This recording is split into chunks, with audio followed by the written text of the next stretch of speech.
Saudações, o Fatos e Análise já está no ar, bem-vindo. Hoje queremos olhar para a situação hidrológica do país, mas queremos também aproveitar esta oportunidade para percebermos, afinal de contas, como é que são geridas as barragens moçambicanas, as bacias hidrográficas. Estamos com Agostinho Vilanculos, que é o Diretor Nacional de Gestão de Recursos Hídricos, um órgão, portanto, do Ministério das Obras Públicas, Habitação e Recursos Hídricos. É uma das pessoas mais indicadas a nível nacional para tratar este tema que queremos abordar hoje. É uma pessoa bastante entendida na área de hidrologia, por isso mesmo o nosso convidado de hoje no Fatos e Análise. Uma vez mais, bem-vindo. Bem-vindo também, Diretor Vilanculos. Antes de mais, queremos saber, as autoridades sul-africanas apareceram a dizer que a barragem de Senteco, embora continue com problemas estruturais, já não representa qualquer tipo de perigo para Moçambique. Do lado moçambicano, confirma-se esta informação? Saudações e também talvez começar por saudar o telespectador ali em casa e agradecer esta oportunidade. Em nome do Ministério das Obras Públicas, Habitação e Recursos Hídricos, é meu nome pessoal. E indo concretamente para esta questão que me coloca especificamente, nós não temos essa informação por parte sul-africana formalmente. A carta que nós recebemos, datada do dia 27, as autoridades sul-africanas são claras, é dizer que o risco ainda está lá, só que pronto, há trabalhos com vista a mitigar o efeito, porque pronto, o que é que está acontecendo na barragem de Senteco? É uma barragem de terra, é uma barragem que dentro da legislação moçambicana nós consideramos grande barragem, porque em Moçambique as grandes barragens são aquelas que têm mais ou menos uma capacidade de 1 milhão de armazenamento, mas também com uma altura acima de 15 metros. E esta barragem tem 1,8, que são 1,8 milhões de metros cúbicos armazenados, e tem uma altura de 26 metros, que nesse caso nós consideramos uma grande barragem. E o que é que está a acontecer? Como eu dizia, é uma barragem de terra, e depois tem um descarregador de superfície, que descarrega quando os caudais são altos. E neste momento aquele descarregador sofreu erosão. E o que é que os colegas estão a fazer, a contraparte sul-africana, e também enviamos as nossas equipas de especialistas em barragens em Moçambique, estão a criar um outro descarregador auxiliar, mais ou menos. Para quê? Para que a água, em vez de descarregar por este descarregador, que neste momento está extremamente estável, vai passar a descarregar por este descarregador auxiliar. Mas é um descarregador que ainda está sendo construído e depois com uma capacidade que não é das melhores para vazão. A nossa sorte, e neste momento, e nós podemos considerar isto, é que já não está chovendo na região sul, a chuva abrandou e a barragem está sendo descarregada usando este outro descarregador auxiliar. Mas numa situação extrema de chuva, este descarregador pode não ter capacidade suficiente para descarregar caudais suficiente para que não crie problemas na estrutura. O risco ainda está lá, porque ainda não se estancou este problema por completo, dependendo daquilo que é a situação hidrometeorológica. Agora, nós estamos a monitorar, temos os nossos locais de monitoria, temos uma estação a montante no Rio Cocodilo, porque é onde está localizada esta barragem de Senteco, e depois temos a estação de Komatipote, que é mais ou menos cerca de 1 ou 2 quilômetros de Ressano Gracia, e também temos Ressano Gracia, porque o local de risco para Moçambique é a jusante de Ressano Gracia. Estamos a falar de Moamba e Manhissa. E estamos neste momento a monitorar esses locais. Os caudais estão a fluir, são menores, estão na hora de 600 metros por segundo, não são caudais capazes de criar algum perigo, mas nós estamos atentos e queremos aqui apelar à população que é melhor continuar a acompanhar as nossas informações, ainda constitui algum perigo, mas neste momento está numa situação estável. Pois. Mas se a situação hidrometeorológica alterar esta barragem, não, porque ainda não foi estancado por completo o problema. Só está-se a usar medidas que possam mitigar neste momento, por quê? Porque está a apoiar esse descarregador a vazar. Mas, como eu disse, é uma barragem relativamente fácil de encher e depois, se encher, ela pode depois voltar a ter os mesmos problemas. E do nosso lado, internamente, nos próximos dias, qual é a informação que temos? Há ainda risco de transbordo de algum rio? Haverá alguma situação de cheias nos próximos dias que podem causar inundações? Neste momento, na região sul, estamos numa situação instável e também não temos previsão de chuvas de grande magnitude, mas ainda continuamos a ter algumas bacias que estão em alerta. Estamos a falar, neste caso, a bacia do Maputo está em alerta, em Comate está em alerta, o próprio Lipompo ainda está em situação de alerta, se calhar só para esclarecer esse conceito. Nós chamamos de bacias de alertas... Quando é que se está numa situação de alerta? Estamos numa situação de alerta quando estamos numa iminência. Significa o quê? Significa que o rio está carregado no seu leito principal, mas qualquer precipitação adicional significativa, o rio começa a transbordar e galga as margens adjacentes, onde temos assentamentos humanos, temos agricultura e também pode impactar na transitabilidade rodoviária, destruindo as infraestruturas. Então, essas bacias ainda estão nessa situação. Sinal de que os volumes que estão a transportar são muito altos, é proibido fazer, por exemplo, a travessia a pé, né, tentativa de nadar, porque as velocidades são altas, as pessoas podem ser arrastadas. Na bacia do Save, também a bacia do Save está em alerta neste momento, está mais ou menos com cerca de 1 metro acima do nível de alerta, que é 5. Esta bacia neste momento está a criar inundações, sobretudo na vila do Mambone e também em Machanga, mas são cheias de magnitude moderada. Nós chamamos de cheias de magnitude moderada. Em Moçambique temos cerca de 3 níveis. Nós dividimos moderado, quando é acima do alerta mais 2 metros, depois moderado a alto, quando são acima de 2 metros, até 4 metros, e depois muito altos, risco muito alto, ou cheias de magnitude alta, quando o alerta é superado em mais de 4 metros. Esse cria, como é o caso, por exemplo, que estava acontecendo no Lipompo. O nível de alerta no Lipompo, por exemplo, em Choco, são 5 metros, e nós atingimos alturas quase de 10 metros, que é 5 metros acima daquilo que é o nível de alerta.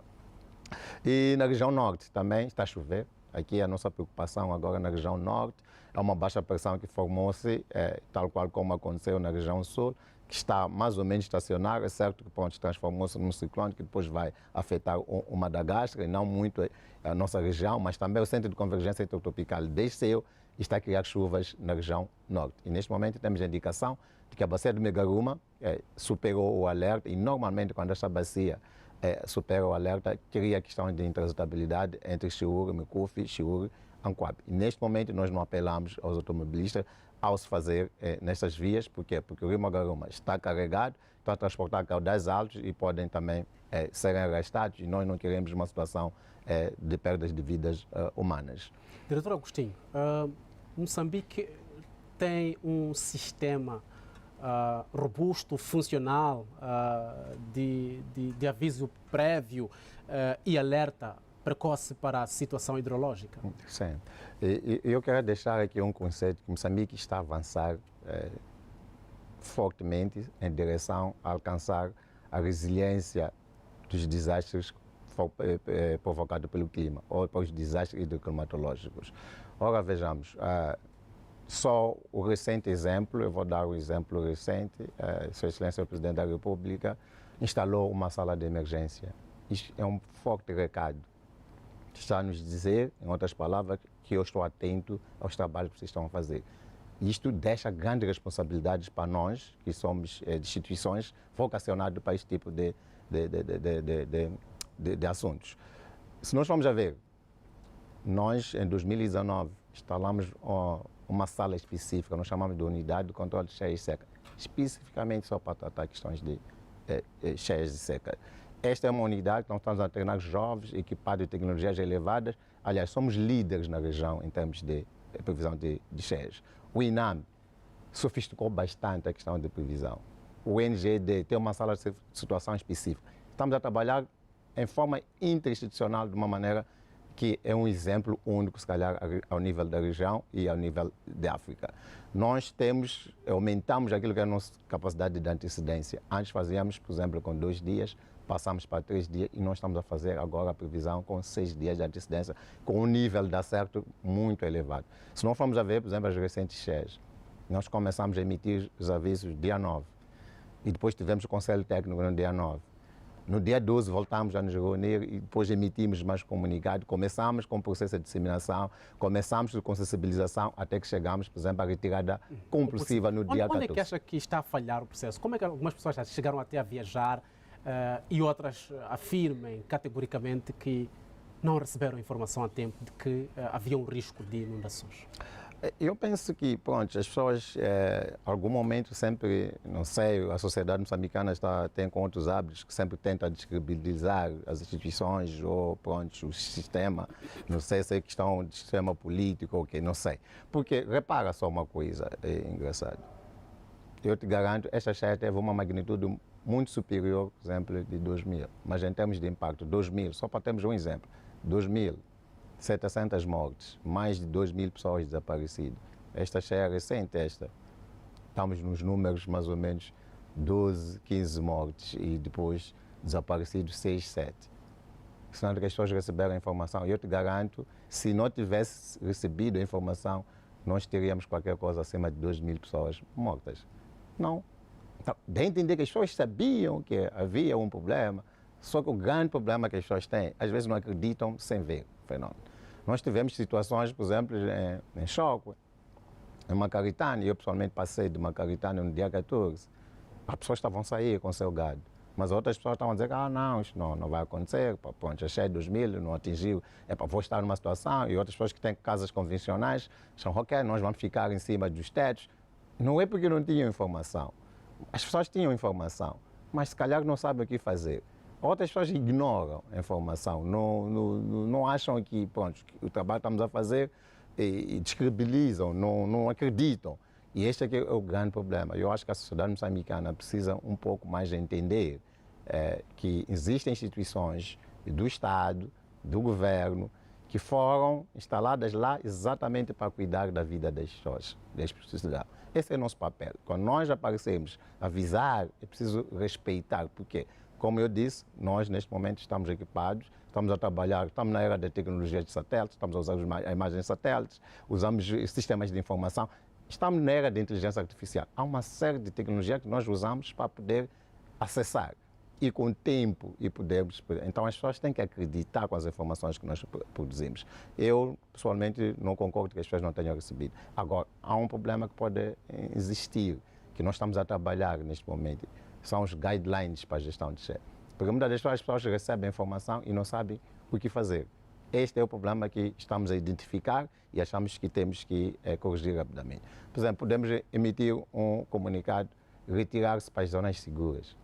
Aqui eu vejo alguma pergunta, onde é que é a zona segura? Onde é que é a zona segura? E o que é que tem lá? Como é que eu chego lá? É certo que, pronto, os nossos colegas do NGD fizeram um trabalho de sensibilização, porque alguns sítios até são conhecidos. Só que quando é voluntário, as pessoas têm esse receio. Porque existe algum mapeamento de alguns locais identificados, como escolas, centros de saúde, alguns, depois pronto, institutos, centros de formação, que são conhecidos como zonas que já foram identificadas em caso de emergência, a população tem que se retirar para lá. Mas muitas das vezes as pessoas pronto, têm receio de ir para lá e pronto, é um processo, mas a sociedade tem que crescer, como eu disse. Estamos a trabalhar nos guidelines, não só para a população, mas também para as autoridades locais, para lhes apoiar em caso de uma emergência. Quais são os passos que nós temos que dar? Repara, temos um fenômeno muito grande agora de perda de infraestruturas, sobretudo de rodoviárias. Por causa de quê? Porque muitas das vezes, quando nós emitimos os avisos, a população, ao nível local, devia se organizar, para fazer o quê? Fazer limpeza dos aquedutos, as passagens de água, para que a água, quando chega ali, não apanhe obstáculo. Porque a água, quando apanha obstáculo, qual é a tendência? Eleva o nível, depois começa a galgar, aí cria erosão e destrói. Este é um trabalho que temos que fazer e estamos a trabalhar nisso para completar o sistema da vida cheia que estamos trabalhando. É habitual que durante a época chuvosa haja cheias, transbordo de rios e inundações. E muitas vezes a população ouve falar de abertura de comportas nas barragens. E esta mesma população acaba acreditando que é uma ação deliberada de se abrir as comportas e agrava-se mais a situação nas zonas baixas, sobretudo. Quando é que se chega efetivamente a uma decisão de que uma barragem tem de ter as comportas abertas? Ok. É uma questão muito interessante. Primeiro, quero também deixar este pequeno apelo e também, se calhar, e é comum, normalmente, a população moçambicana pensar que é a África do Sul que abriu as comportas. Pronto, eu quero deixar claro que a África do Sul, a maior parte das barragens que a África do Sul tem aquilo que chamamos de descarregadores de superfície. Significa o que é descarregador superior? Significa quando ela atinge aquilo que nós chamamos de NPA, que é o nível de pleno armazenamento, toda a água passa por cima, já não é controlável.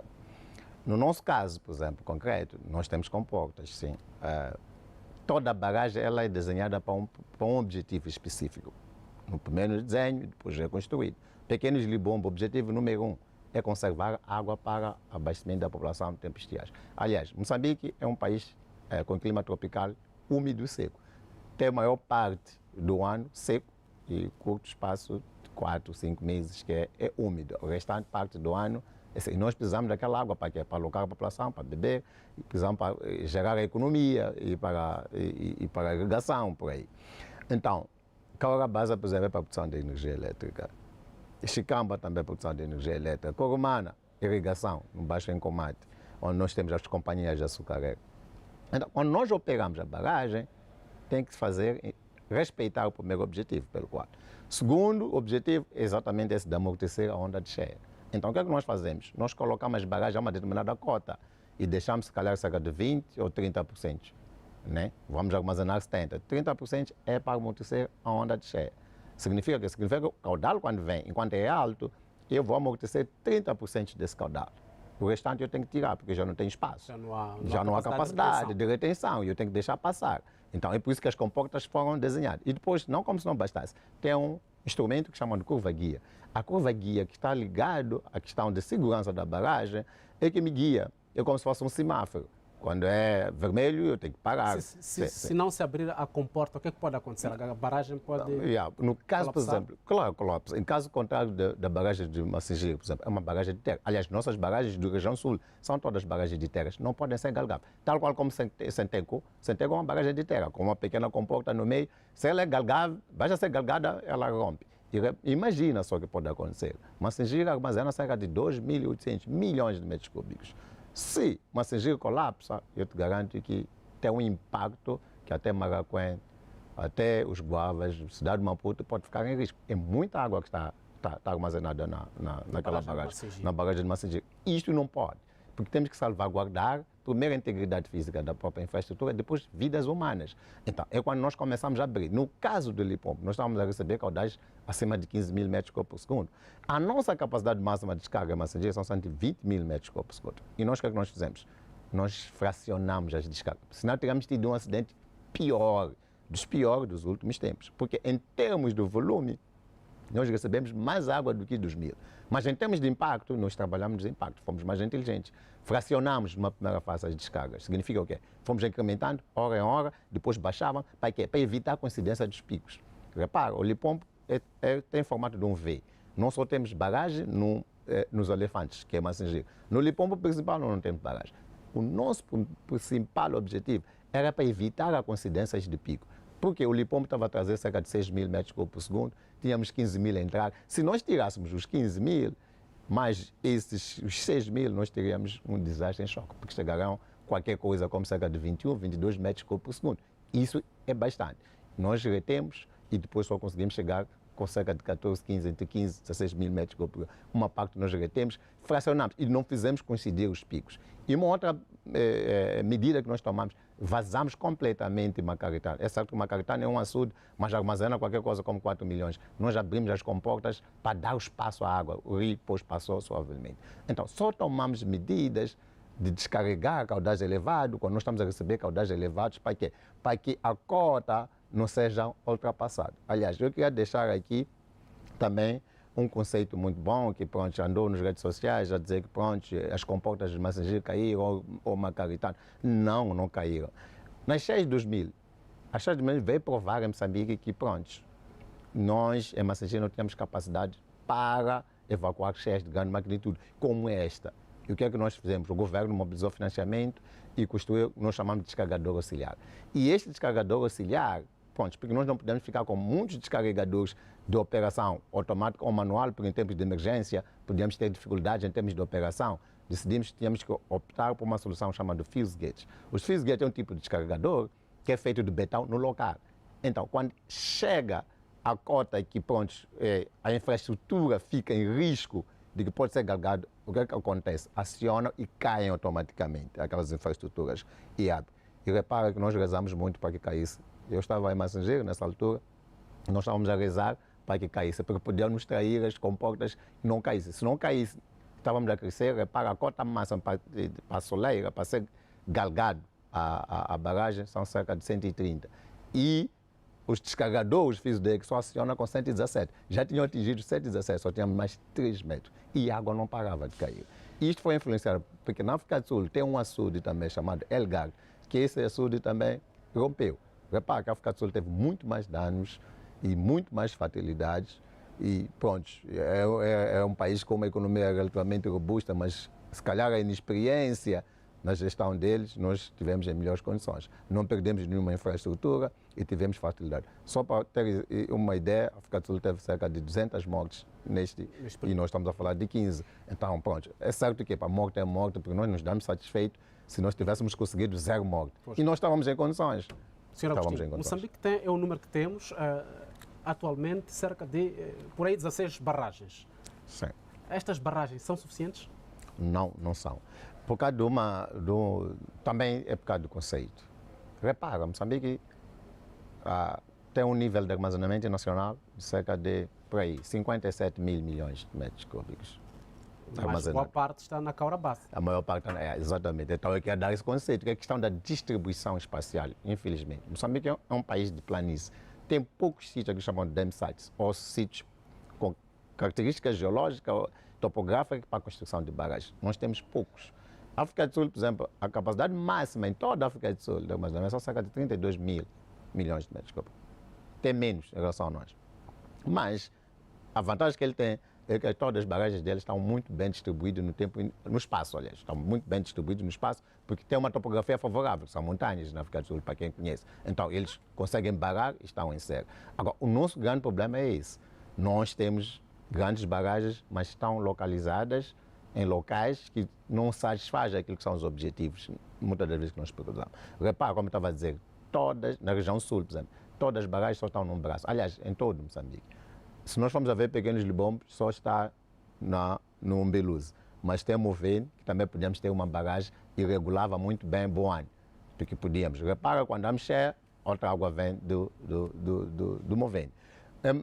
Em Corumana, temos só no Sabe, também no Incomate, mas o Incomate principal não temos. É aqui que estamos a mobilizar financiamento para a construção da barragem de Momba Manjoca. Se nós vamos para o Lipombo, também ide. Só temos o Elefante, Mapai, estamos a mobilizar financiamento para ter. Se nós construímos essas barragens, as barragens ficam, nós podemos passar a operar eles em paralelo. É fácil fechar, abrir e controlamos mais as questões de cheias e podemos aqui eliminar pelo menos aquilo que é a metade em termos daquilo que é cheia. Porque as cheias também não podem ser eliminadas, fazem parte do ciclo da água. Isto tem que ficar claro para o moçambicano. Tem vantagens inúmeras, vantagens. Trazem consigo, enriquecem os solos, e depois tem a questão também de lavagem dos solos, por causa da infiltração. Nós somos um país costeiro que o mar entra e muitas das vezes danifica os solos, e quando os cheias vem criar o equilíbrio e depois pronto, os solos tornam-se produtivos. E não só, é paz, cheia normalmente atenua aquelas tensões entre os países. Quando nós temos água em abundância, não temos concorrência. Aliás, um estudo que eu mesmo fiz para a cooperação hídrica na região austral mostra que cerca de 60% dos conflitos por causa de água a nível mundial por causa de escassez. Se nós formos a ver, por exemplo, questões do Rio Jordânia, estamos a falar do Rio Nilo, até aqui em Moçambique, questões que nós temos de vidas latentes em termos as nossas relações com os países, é muito mais por causa de escassez do que pelo excesso. E isto é que é o grande problema. Uhum. Disse uma coisa preocupante em relação a Massingir. É que se, por exemplo, uma barragem como Massingir colapsa, até a cidade de Maputo pode sofrer consequências. Mas o que acontece é que nesta última realidade, a barragem de Massingir chegou a escoar 14 mil metros cúbicos de água por aí. Isso não criou erosão? Será que ainda há segurança nesta barragem que já precisava de alguma reabilitação, diga-se? Sim. Nós sofremos alguns impactos, de facto.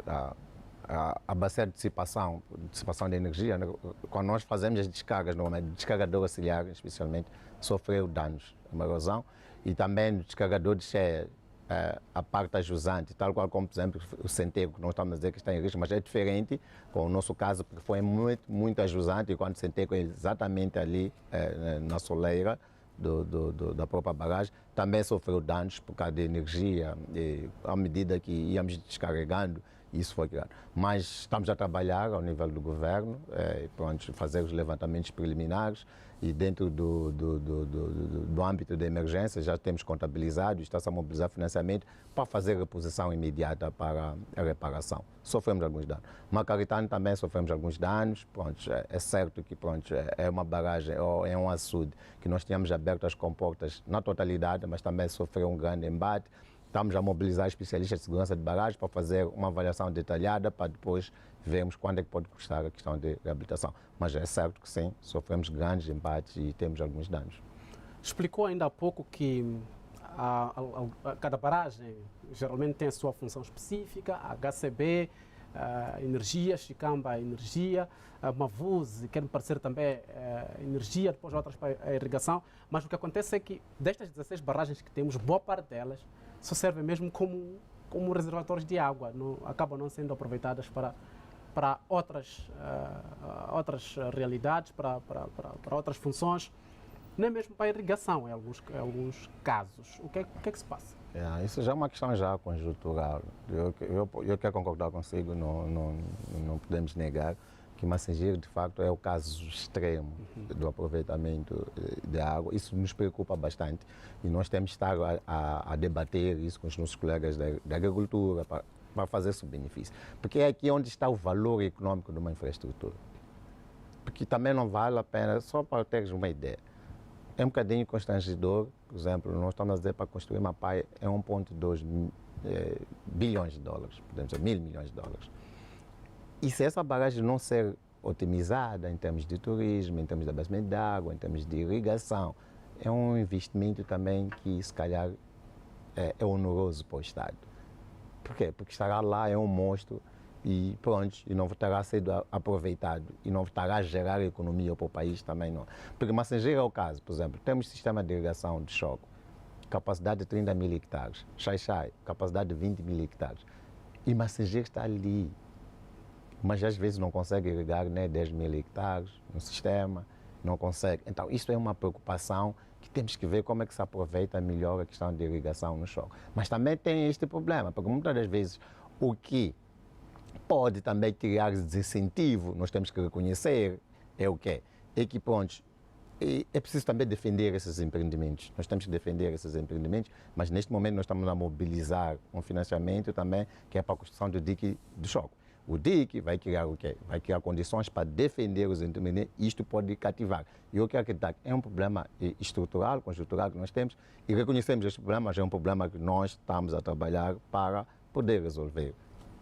Eu particularmente ainda tinha muitas perguntas, mas 30 minutos passa rápido e já atingimos